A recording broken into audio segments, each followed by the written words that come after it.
Good morning, everybody. Thank you so much for joining us today. Excited to have Bill Adams here to teach us some very valuable information about Continuum of Care. First, I want to tell you just a little bit about the Forever Dublin program. It is a partnership between the City of Dublin and Syntero. Syntero is a community nonprofit agency which has been serving the community since the late 70s.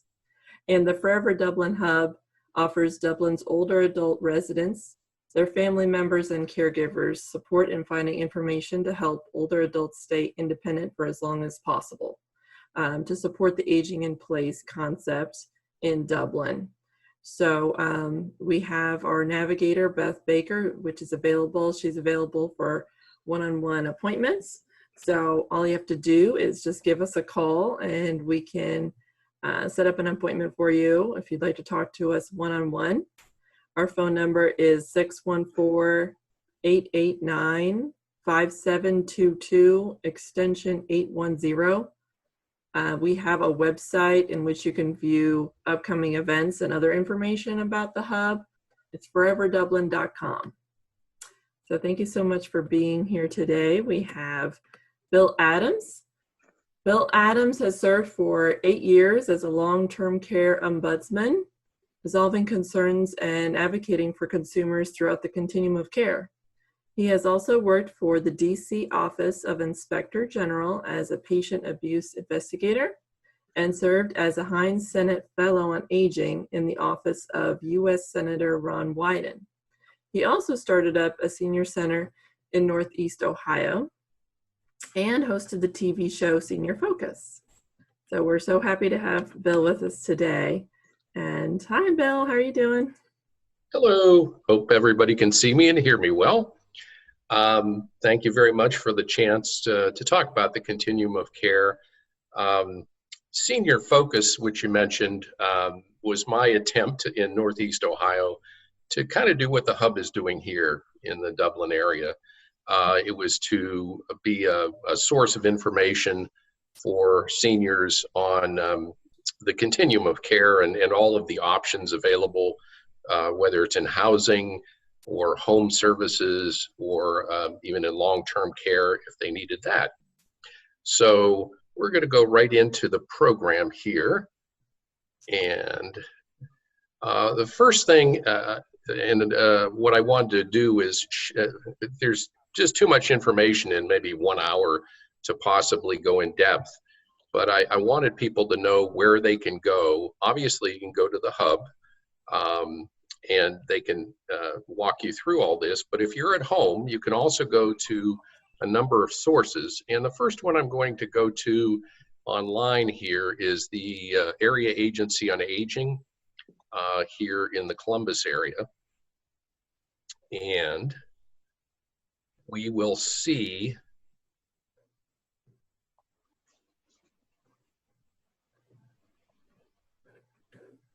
hopefully you all see the guides and publications. Mm-hmm. Sure do. Okay. Yep. And I did want to just share some of these. And the next thing is, this is a very informative booklet. It's called the Caregiver Toolbox. Guide to Independent Living. And again, I just wanted to go to the table of contents so you get an idea. Caregivers. Just a whole series list here of issues that may come materials up. And I think this is very helpful. Decision making, grief and grieving, caring for someone at home, for things about dementia and Alzheimer's, how you adapt your Parkinson's. So that's one. Adult daycare, which we'll talk about a little bit later. Working with someone who's living at home if you have to be a caregiver. And then it goes into caring for someone in a care facility. And what are some difficult behaviors you may encounter, and how to prevent burnout. So as you can see, a 126-page booklet or book. And this is I think a one-page summary of the various programs through the Agency on Aging, such as Passport, which helps to pay for in-home care. Again, a home care waiver, assisted living waiver if you have to go to assisted living, There is some financial assistance available. And then the senior option program specifically for Franklin County. Other senior programs in Central Ohio, caregiver support program, they have Medicare outreach,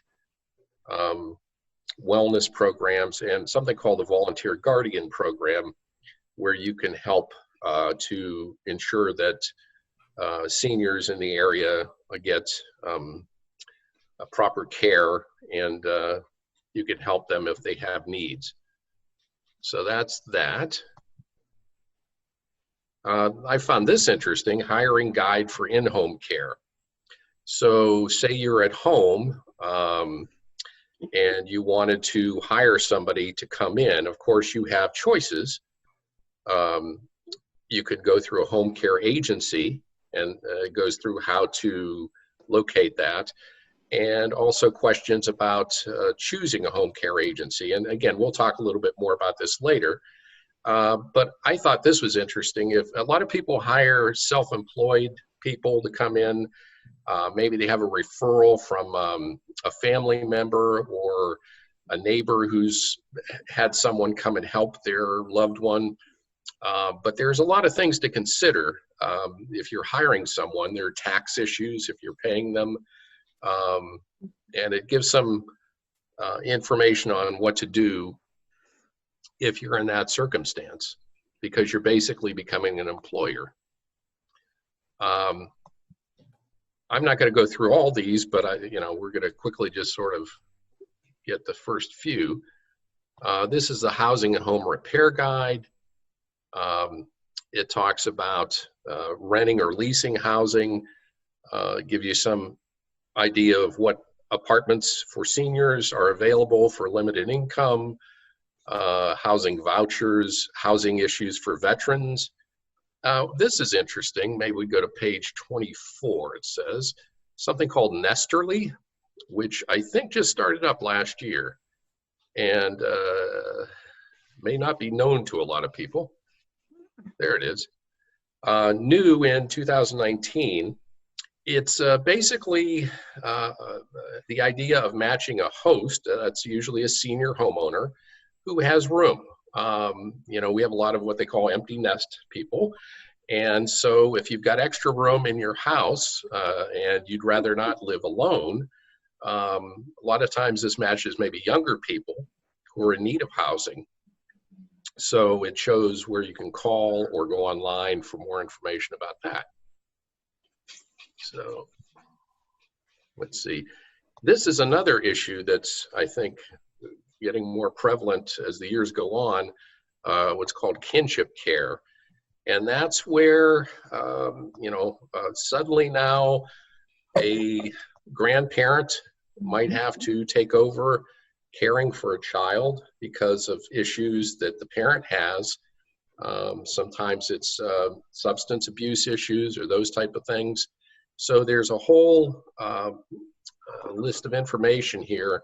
If you find yourself raising your grandchildren or another child in your family, and it gives some information about how to get financial help and other help with that. As you can see, just again, there are other guides: long-term care and hospice, Medicare 101. The book that's on the original slide, and it's been updated, I think. This is the older adult guide, resource guide, and you could actually click on this online. You can get a hard copy from the Agency on Aging, but you can see that this is available right online. So you can go through the pages there. Let's see, back out of that. And then further down, again, prescription guide, respite, senior and community center listing, and support groups. So just for instance, if you are, oh, there's more too, transportation.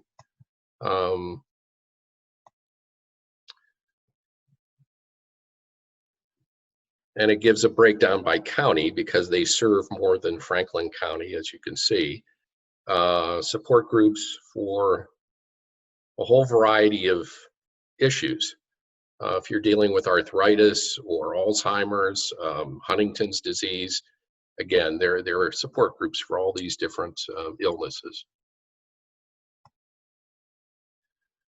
And let's back out of this and see if I can find us again.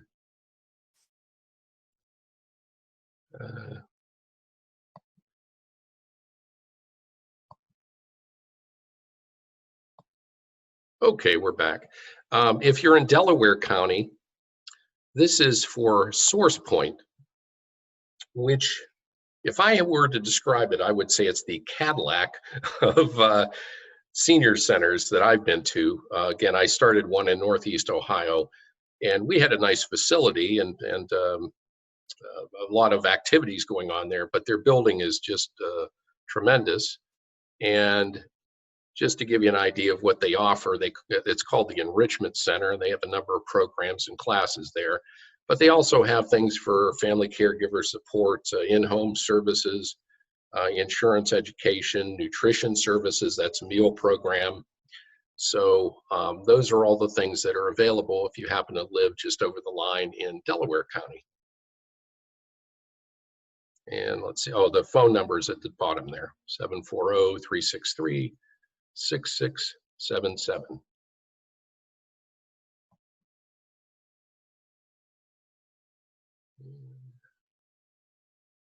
Oops.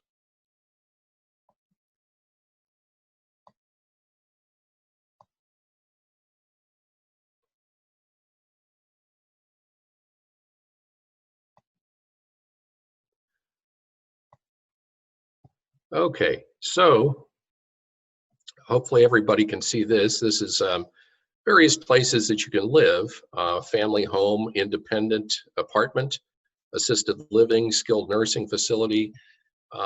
That's kind of why they call it the continuum of care. It's going from limited need of help all the way to 24-hour a day, 7-day a week in a nursing facility where you would have people there around the clock. What determines where you can live is kind of a continuum itself of care needs and ability to do things, the activities of daily living, mixed in with your support system, whether you have family or paid caregivers available, and your finances. So you could be someone who has just a few needs, but if you are living alone, it's difficult because you're going to need somebody to help you out. That's why there are a lot of programs, especially if you're living alone and you're lower income. There are programs for people to pay for that care. So basically, when we talk about activities of daily living, that means something like eating, dressing yourself, grooming, they call it, things that that we normally are able to do in our daily lives.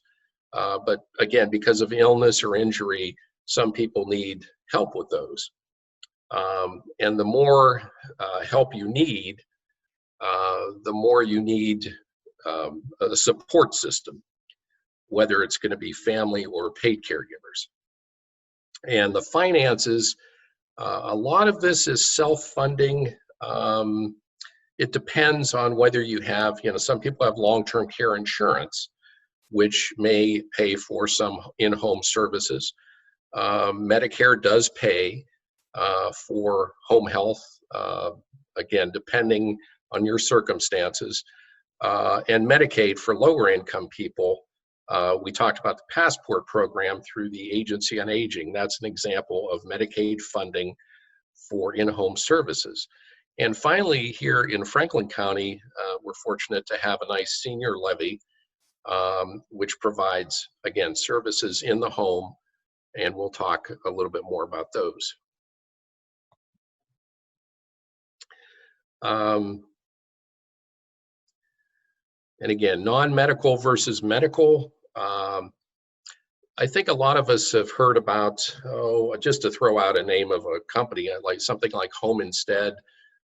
They're basically non-medical providers, but they will do housekeeping, maybe go shopping for you.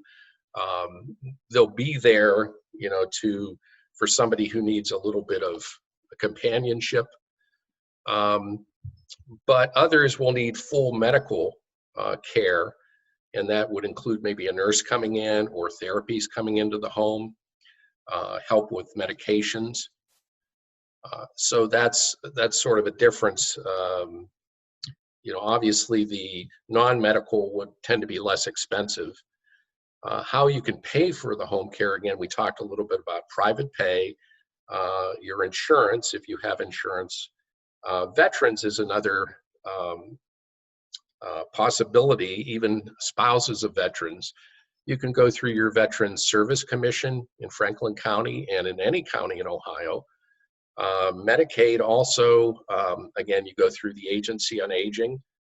They can help you with things on the passport program, and Medicare, if you qualify for benefits through Medicare.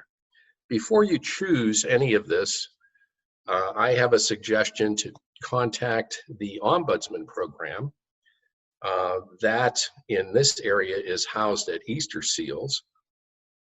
And we'll see, I think, the phone number here. And the Ombudsman program covers a whole number of counties in our area. They call it Region 6.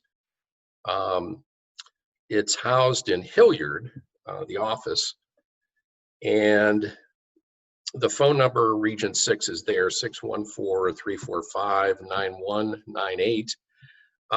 They are basically an informal dispute resolution on behalf of consumers, families, and older adults. They're possibly they have some information about home care companies that they may have dealt with. If they have any verified complaints or issues, they can possibly share that with you. And they also work in the nursing home and assisted living setting. This is I hope everybody can see this as it comes up, the Medicare. Does everyone see Medicare.gov?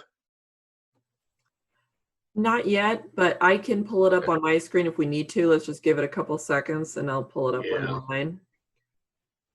Let's see if this helps.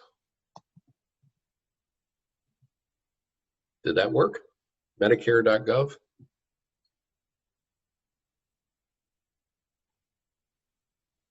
Yes, we can see okay. it now. That one I can see.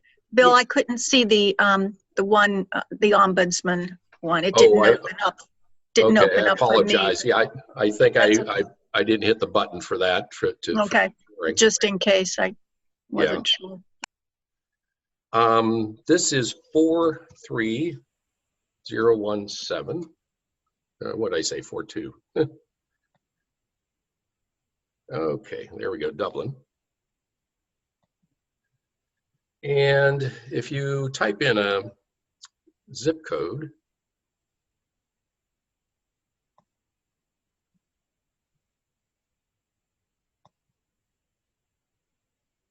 there we go. It's coming up. You'll see it comes up with 67 results.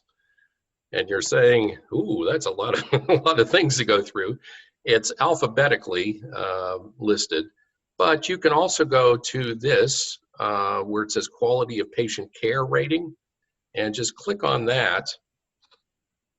And you'll see it brings up by star level. And in this case, the higher number of stars is better. So we'll just pick the top one here and see what it says.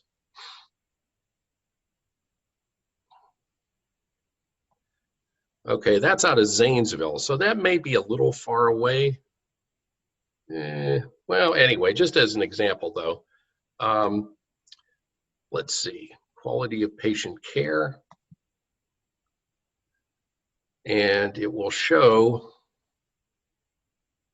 a graph or a star level. Again, The average in Ohio is 3 stars, nationally 3.5. This is a 5-star, but it has quality measures, and you can go down and see how they compare. So they'll have a percentage, and depends on the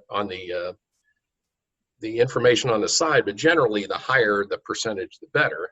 How often patients get better at walking or moving around, almost 85% compared to the state average of 77.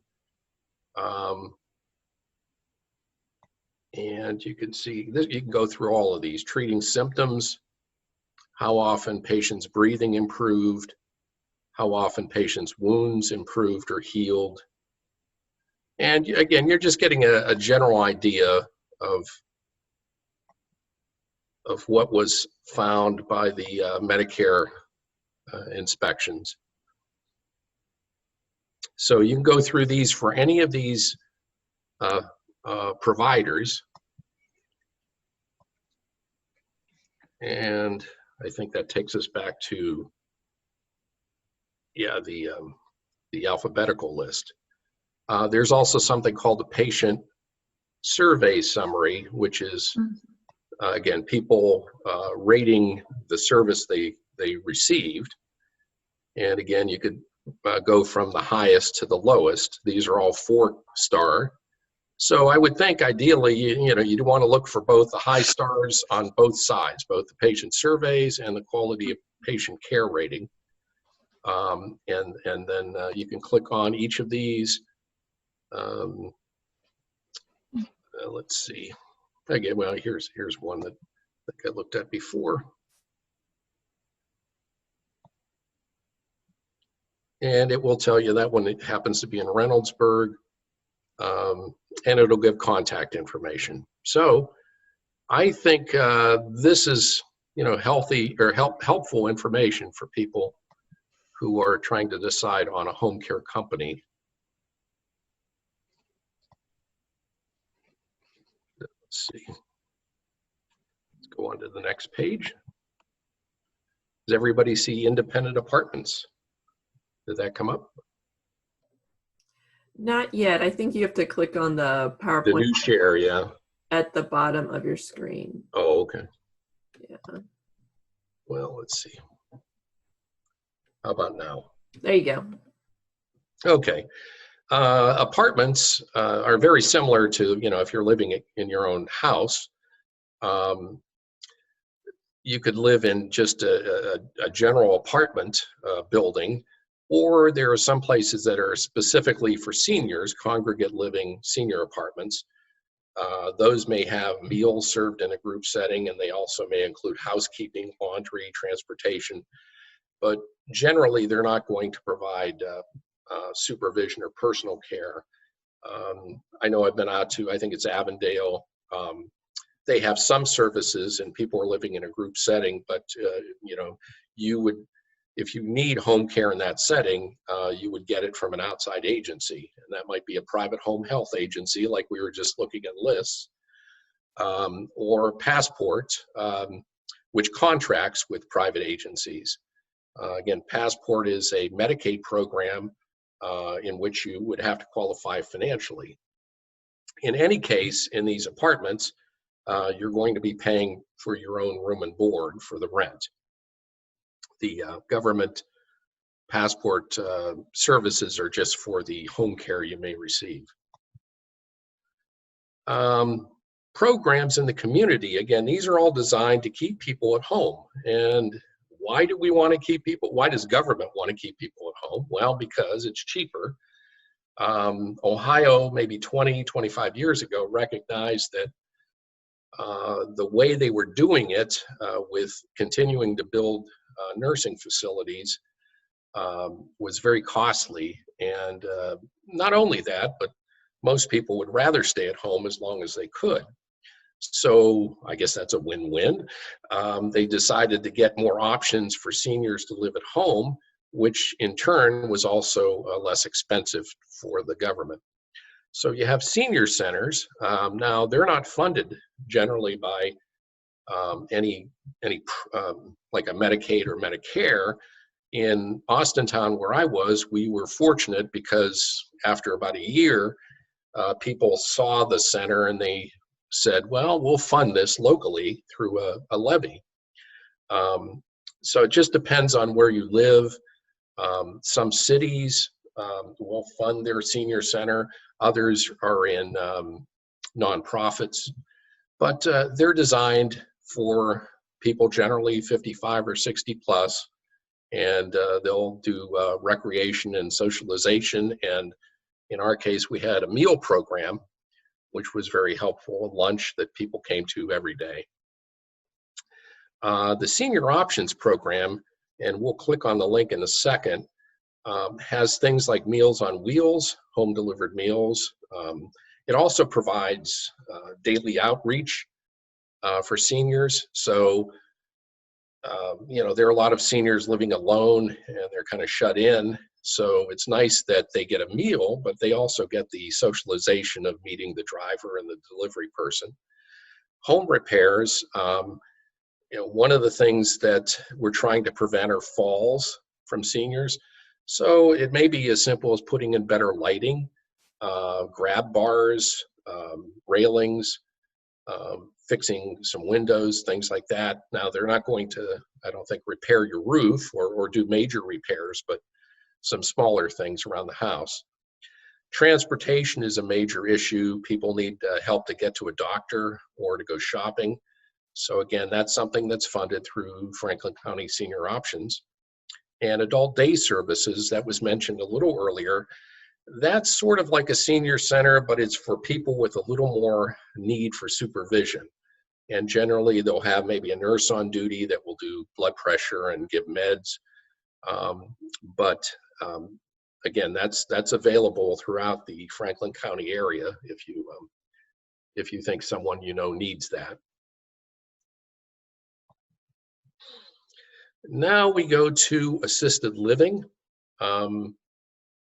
And this ranges in size from as little as 2 people to theoretically hundreds, a couple hundred maybe. The 2 people are what's called an adult foster home, and if it's 3 to 16, those are adult care facilities. If there's 17 or more in Ohio law, it's called a residential care facility. But this is basically assisted living. It's licensed by the Ohio Department of Health. There are survey results online, but it's kind of limited. But if you were looking at this option, I would certainly ask that you go and ask for a copy of the most recent survey at the facility. Just to back up a little bit, just by going through this presentation, if people see this now or later, you're ahead of 95% of people because in my experience, folks tend to sort of wait until some crisis has happened. So, you might be talking about a fall at home or an illness, and no one's really prepared for these things. That's why hopefully this is good to go through this early on so you're familiar with these terms. But if you do ask for a facility survey, whether it's an assisted living or nursing facility, I think that gives you a sort of a leg up because the facility will know you're an educated consumer and, they're going to take you, I think, a little more seriously and probably listen a little more to the questions you have. What it is basically an apartment style living with supported services like meals, housekeeping, personal care, and also some nursing services like medication help and monitoring your health. This is the next bullet point about having a memory care wing. It's not just the memory care wing, but this applies to all of assisted living. You have to be careful because in my experience, the assisted living is almost the level of care that nursing homes were maybe 20 or 30 years ago. Unfortunately, they don't have the staffing that nursing homes do because they're less expensive. And that's, one of the things families are they're concerned about the money that their parent or their loved one has. and they want to stretch it out as far as possible. So they're saying, well, let's, assisted living, they look nice, the building looks nice, and it may be a fine facility, but you have to be careful that you don't try to, push somebody who has greater needs into that facility. So when I say memory care wing, again, that's for people with Alzheimer's who need supervision, but you've got to make sure that they have the staff and the services available to meet that level of care. And again, this is a while back, maybe 20 years ago when I was working as an ombudsman, but I won't forget the time that I pulled up to an assisted living facility as the ombudsman, and a lady was out in the parking lot. She was asking for a ride home. And she had, probably had been a recent admission. But in that facility, I had to, guide her and take her back into the facility. And I said, I think you may be missing somebody here. She was out in the parking lot. So that's the story I would share is that, again, make sure that you match the level of care of the facility with the level of care that your loved one needs. Mostly these are private pay institutions, although there are some good programs that can help if you're, for instance, a veteran. And let me see if that comes up. And here we go. Veterans. Do folks see that now? Okay. And this is from the Ohio Assisted Living Association, which is the trade group for assisted living, I'm sorry. And it just gives a little blurb about what's called aid and attendance. And it's for veterans and their surviving spouse. So this is helpful. Again, even if it was the husband maybe who was in war or in the service, their spouse, after the veteran has died, they can use this program. So you can contact your veteransaffairs.ohio.gov or your local county veterans services office, and they can help you with aid and attendance. It's a nice program that probably needs to be promoted a little more. This is for the assisted living waiver. And again, we'll see if that comes up. Yep, it's showing. Oh, it's showing now? Oh, good. I don't have to do that anymore. Okay, so assisted living waiver. It will pay for costs of care in assisted living. Again, you'll have to pay for room and board, so it doesn't cover all the costs, but it's for individuals who meet service and care needs and financial criteria. So you can contact, again, you can go through the hub here in Dublin or the Agency on Aging, and they can help you in trying to figure out if you might qualify for that. Also, unfortunately, there's not a list, I don't think, that's available to the public of facilities that take the waiver. But again, maybe the Agency on Aging can help, or the hub.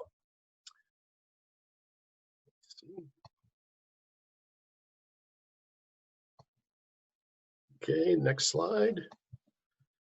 Now in nursing homes, again, that's sort of the top of the line of the continuum of care, where you're going to need 24-hour nursing care, and that includes dietary help, medication. Hey, Bill, Also, can I interrupt you real quick? Sure. I think you have to click on the PowerPoint icon at the bottom of your screen again to pull it back up on our end. Oh, no, you know what? I have to keep hitting new share, I think, for some reason. Okay. That seems to work. Because we're currently, there we go, because we were seeing. Yeah, yeah, I just keep going to new share. You're good, yeah. All right, thank you. So for nursing homes, we were talking about, again, the services available. Physical, occupational, speech, and other therapies are available. Generally those, again, now in nursing facilities, almost all of them have the short-term Medicare unit or wing. And frankly, they get, the facilities get paid quite a bit more for Medicare coverage in nursing homes. And again, this might be a time to stop and talk about that, but a lot of people are under the misconception of, oh, when I go into a nursing home, Medicare will help pay. Yes and no. Yes, they pay for short term, and that's very short term. But if you're talking about anything longer than maybe a month or so, say you go in, and now it is good for people that just need a short-term rehab stay. They call it rehab. You're going to go and be cared for a limited time. You'll get the therapy. And then the idea is that, you'll be able to be released to go home, and maybe at home, again, with some therapies coming to your house. But if you're talking about the majority of people, especially people with Alzheimer's and that type of illness, you're going to be there a long time. And so Medicare does not cover that long stay. Medicaid is the payment source for the largest payment source, although you've got to use your private pay first to exhaust your assets. Now, we could literally spend an entire day and more on how that financial system works, but it's best to contact maybe an attorney who specializes in Medicaid law, especially if you have assets that you're concerned about.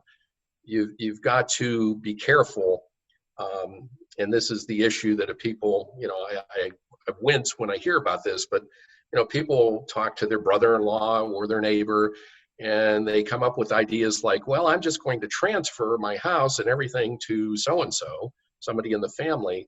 Well, transfers under Medicaid can make you not eligible if it's done in a certain time period.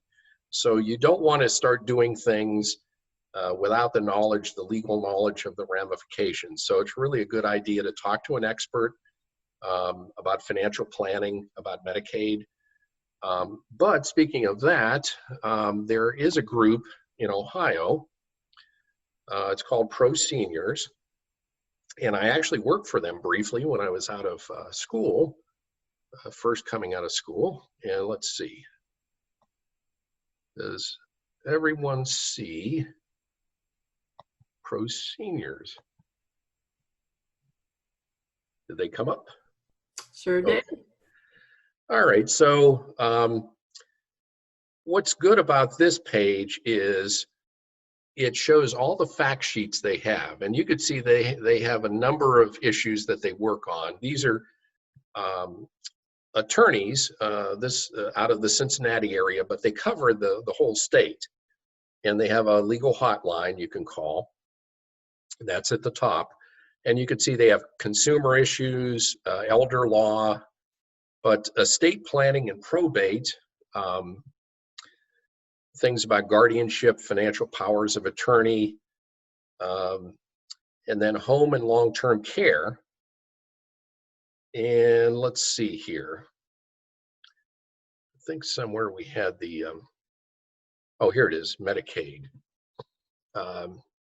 And not to make you too, your eyes glaze over with numbers, but it talks about what is a Medicaid estate recovery, who administers estate recovery, how are Medicaid costs recovered. That's an example. Let's see, let's go back one. I think I lost it. Let's see.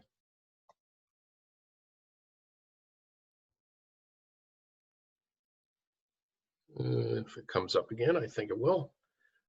Are we back on the fact sheet page? There was one I thought was helpful. Maybe I hit the wrong one. Let's see. It should be institutional Medicaid. Yeah, here it is. For nursing home or facility residents, it talks about what are countable income and resources to qualify. There's a whole laundry list of things that you have to know, or you have to go through to figure out if you were qualified for Medicaid. But some of the things, again, just a nutshell, a thumbnail sketch, is that people should not worry if there's two spouses, okay, they're the husband and wife, and one of them goes into a facility, they aren't going to be spent into poverty, okay? The law protects a large amount of assets for the stay-at-home spouse, and they're given a monthly maintenance needs allowance. That's what it used to be called, at least, but there's an allowance that the spouse can pay for all of the bills and, you know, certainly food and things like that. And it's not draconian. Maybe it used to be 40 years ago, but and there are a lot of exempt assets. You can keep your car and various things. So anyway, this goes through the information. And if you're in this situation, I mean, this might be helpful to review or to print out when you go to see, again, a specialist who can help you with this, or if you're going in to talk with the Medicaid office, goes through that. So again, the idea is hopefully you will be able to keep these links and then go to these as needed. And there are other things, I'm not sure where it is in this list, but again, I think the hub can help you with this. But a lot of people don't know about help to pay for Medicare premiums. And I don't know if they still call them SLMB and QIMBY, but it's qualified Medicare beneficiary. And what it is basically is a program, again, if your income is lower, it will help you pay those Medicare monthly premiums. But a lot of people don't know about it, and so I think unfortunately, they end up paying when they don't need to. So that's the Pro Seniors listing. And we'll go back. And then finally on this, I found this very helpful, but at least I want to make you familiar with this. This is Medicare.gov. And if I don't want to try the new compare, let's go with the old compare. Again, we'll try 43017. Dublin. Go to search. Okay, hopefully everybody sees that it says 64 nursing homes within 25 miles of the center of the zip code. Again, just like with the home health agencies, now this time, actually, no, this looks like they do, instead of going alphabetically, they default to the rating star system. So, as you can see, the stars are from 1 to 5, and it looks as though they're going by, well, it could be distance too, I'm not sure. But in any case, you could do the same, I think. Let's go to the rating. So if you go to the rating, yeah, that should bring it up by the rating. Okay, in this case, it brought it up from the lowest, or 1 star. I don't think we want to look at these facilities. We're going to go with the other way. Yeah, now the top ones say too new to rate. That just means they're brand new and they don't have any survey information yet. So if you go to the ones that have been around, again, now we're at the 5 star, okay? So it'll go, you have overall rating, health inspections, staffing, quality measures. I like to use health inspections, so let's try that. Well, actually, yeah, while we have it open here, let's just go to this particular facility, and it's over in Hilliard. Let's go down here. Okay, yeah, so you'll see this for any of these facilities. It'll tell you where it is, the overall rating, and then you could click on each one of these But again, I like, well, what also will tell you, they have 66 certified beds. It participates both in Medicare and Medicaid. And it's a for-profit facility. In this case, the health inspections, and this is the key one that I was, and you'll find this again on any of these facilities. If you go down where it says view full report, now you can see this is from September 26, 2019, just over a year ago. So every 9 to 15 months, facilities will be inspected by the Ohio Department of Health. That involves the Department of Health sending a team of surveyors to a facility for a few days, less than a week, but they'll do observation and file review. And in a place that has on average 100 people, they're not going to be able to look at 100 charts, but they'll randomly select maybe 10, whatever the number is, and they'll go through those. And then same thing when they check on things like a medication pass, they'll observe a nurse passing out medications. They can't do it for the whole facility. Obviously, they don't have the staff or the time, but of the things they did observe, this is their results. And really, it's the best that we can do as consumers, because these are experts that are in the facility. And here's an example of what they'll have is what's called an F tag. In this case, it's F0684. I believe that refers to the, there's the Code of Federal Regulations that has this long list of regulations that facilities have to follow.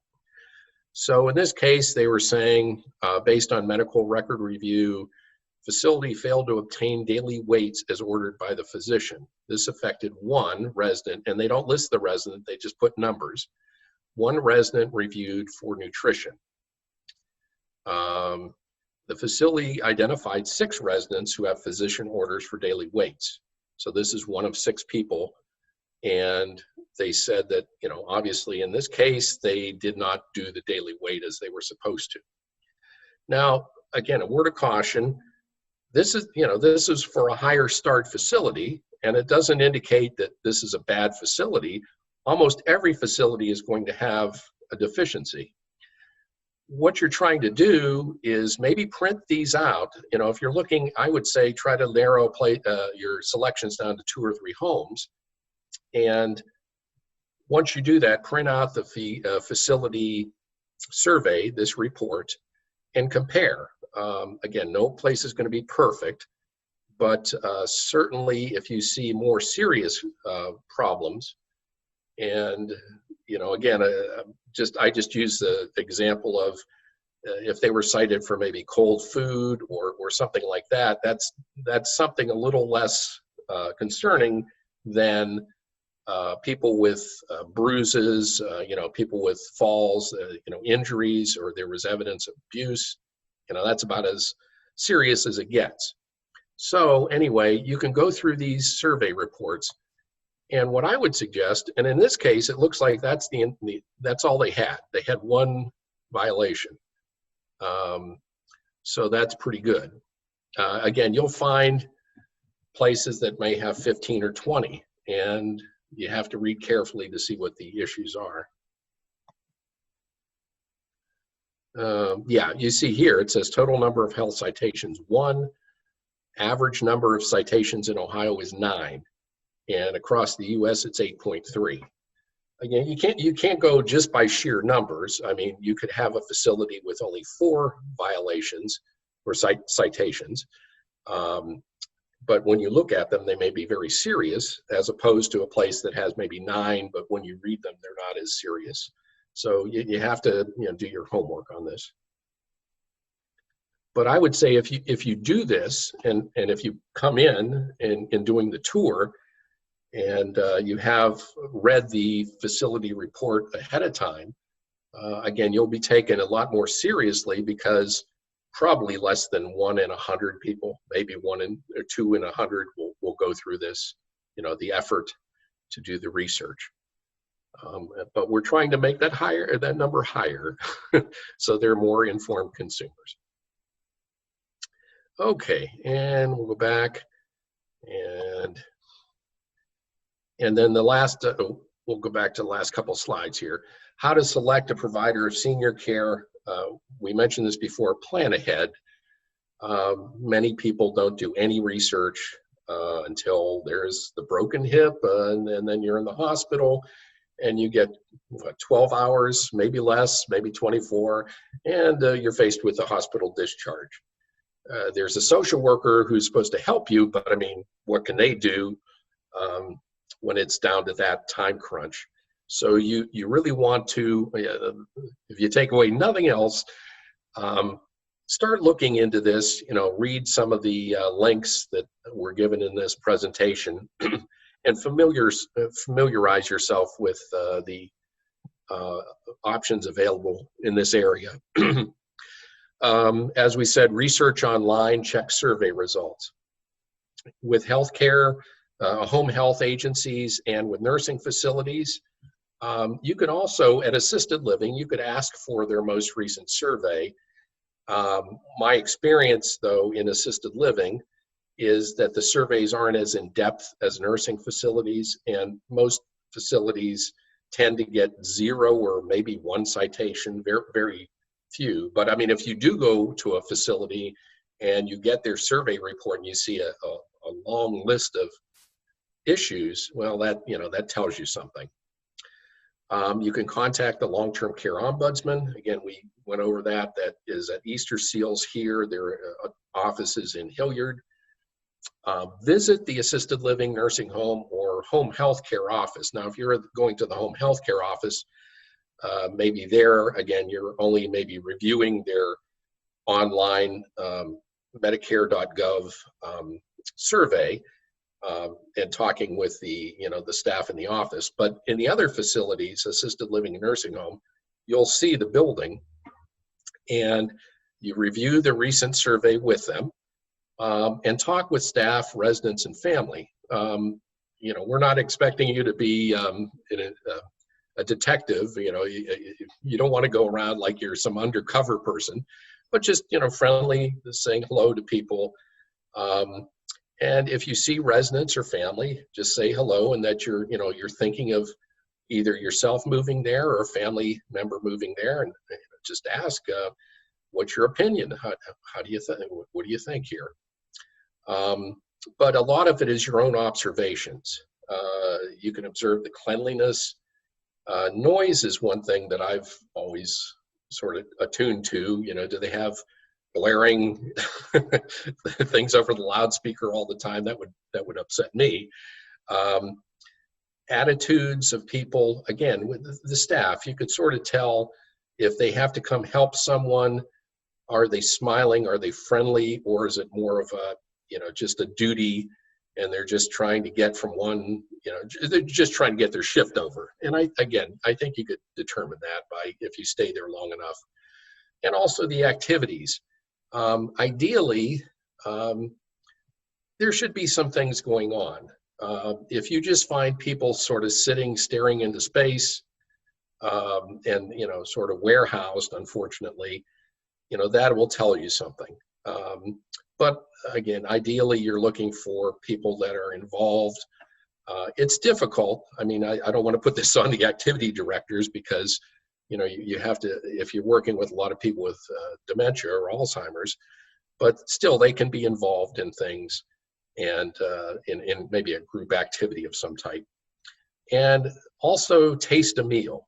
Most places will let you stay for dinner or lunch. You just pay, whatever the cost is. But this is important, especially to get an idea of if the people that need help are getting help eating. I have observed this, unfortunately, in quite a few times, where a tray was set in front of someone and that they need help. I mean, you could tell they're not eating on their own, and the tray gets picked up later and it was hardly touched. So that's, just an an idea of what you could look for. And then finally, this is for once you have signed up for a service or once you're involved with home health or with assisted living or nursing homes. Here's how you might want to resolve concerns. I have a suggestion here, for example, using today's date. If you visited a loved one, you would write down, just keep a little notebook, 99-cent you can get at the dollar store, of the date. And on this date at 5 p.m., I found my sister alone with her food tray untouched. And her plan of care says that the staff is to assist with meals. That's important that you know about the plan of care. I should have mentioned that maybe earlier, but in a nursing facility, they have what's called a plan of care. It's a written document. It's in a person's medical chart. And by law, they are supposed to update the plan of care on a regular basis, or if there's a change in the health care or something happens. Again, somebody has a fall, for instance, or they have a change in their health, they should update the plan of care. But that's a meeting. They have meetings where the resident, and if they want their family member there or you as their representative, you could bring up issues to the staff. You always try to attempt to resolve things informally. That might be as simple as going to a nurse or a supervisor. But again, maybe note who you talk to and when, and you'll let them know about the concern. If there's no improvement, you would send a dated letter. And by that, I mean you put today's date, excuse me, and then you keep a copy, make sure you copy this, and you state the problem and ask for a written response by a certain date. So, you might say, I would appreciate a response in writing by 1 week from today. Again, you're building a record then. I don't say do this all the time, but if you're not getting responses to just talking to the staff, if still no response, or say it's a more serious situation. I mean, you come in and, somebody has a bad bruise and nobody can, like to their face or something, and nobody can tell you what happened, or there's a very serious problem. You can immediately contact the Ohio Department of Health. They have an 800 number, and you can also contact the Ombudsman office locally, and they can help to investigate that particular issue. I think we've come to the end, if I recall, but that's pretty much it. Again, my hope is that you'll use the slides and the links to find further information. So.